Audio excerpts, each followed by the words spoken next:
just doing a little Virus 101. Wanted to break it down, and we're so glad the Ontario Science Centre is helping us out, in particular senior researcher David Sugarman. We wanted to sort of maybe dispel some of the myths. Firstly, we want to show you one of the most common ways to transfer a virus, and so we're going to mimic sort of a sneeze or a cough. So you take it away, David. Okay, so we're using a spray bottle of water, and just to show you, a very vigorous sneeze can spread virus so you can see up to 3 feet. So look at this. So you're saying if you had one of those real strong sneezes, yeah.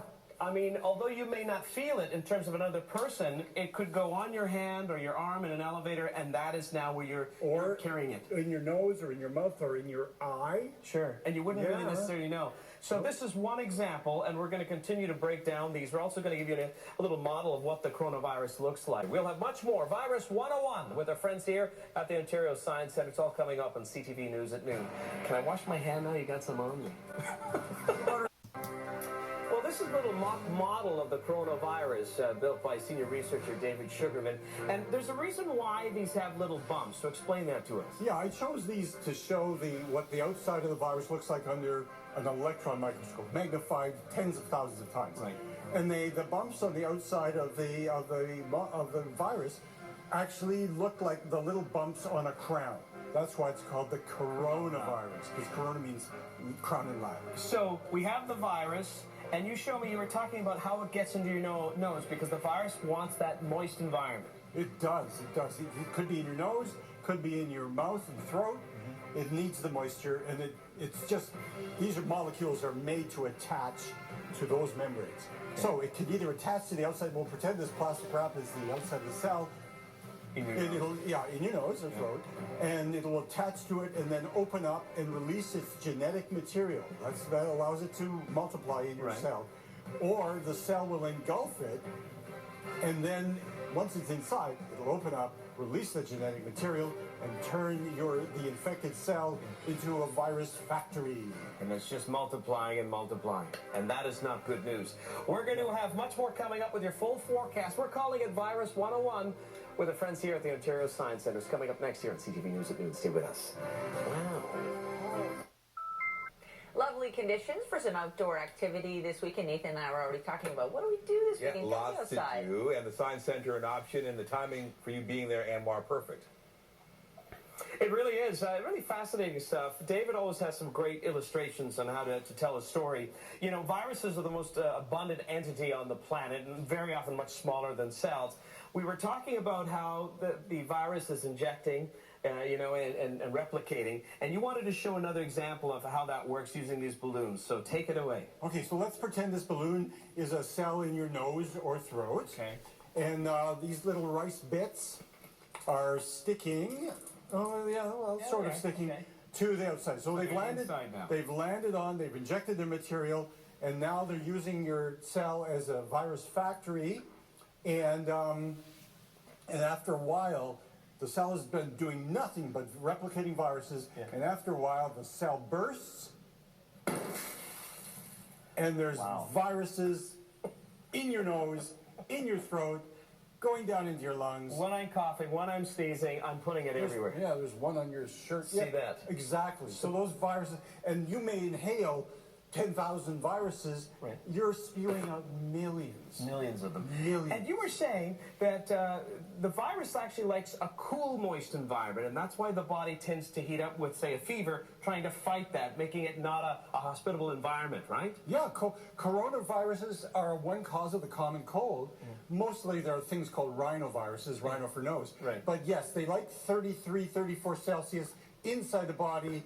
It's 37, 38, and if you get a fever, it goes up to 39, 40, which the body's desperately trying to do and kill that virus. Kill it.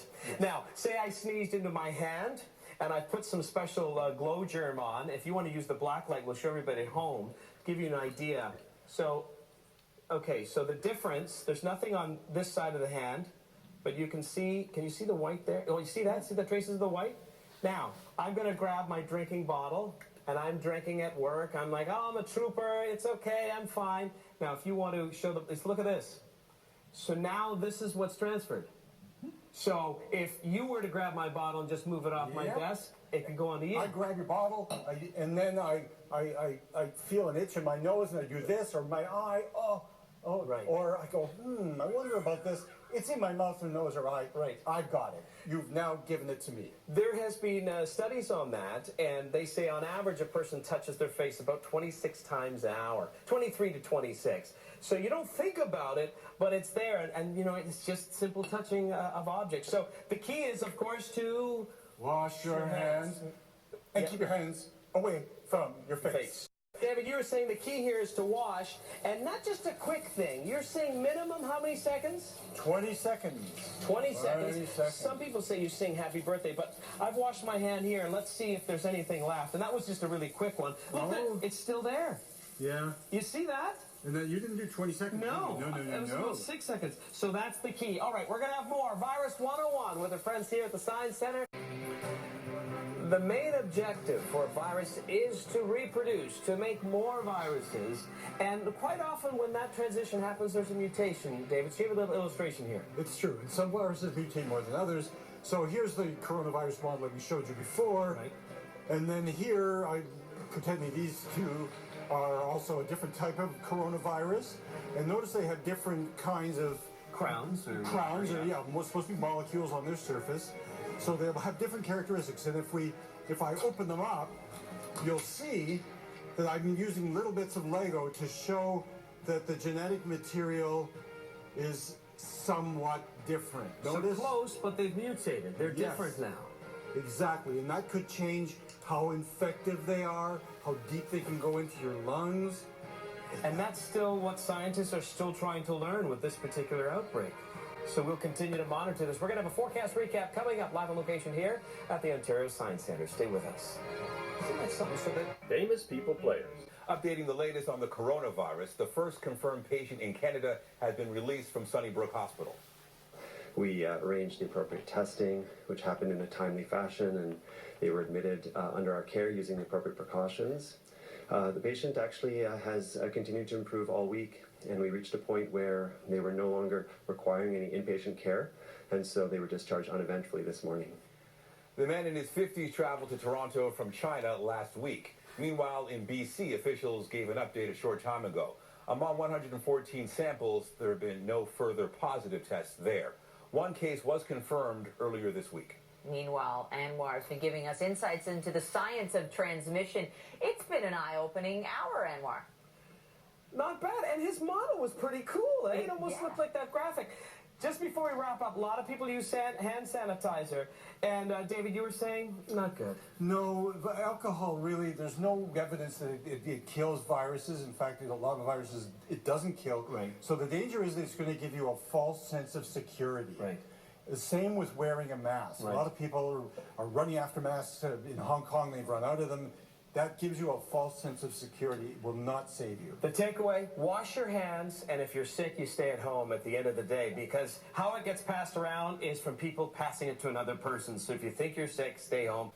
And that is CTV News at noon. Remember, you can get Toronto's breaking news all day long on CP24 and at our website, ctvnewstoronto.ca. For Anwar and all of us here, have a great afternoon. I'm Nathan Dowd. And I'm Michelle Dubé. Be sure to join us this evening for CTV News at 6. See you then.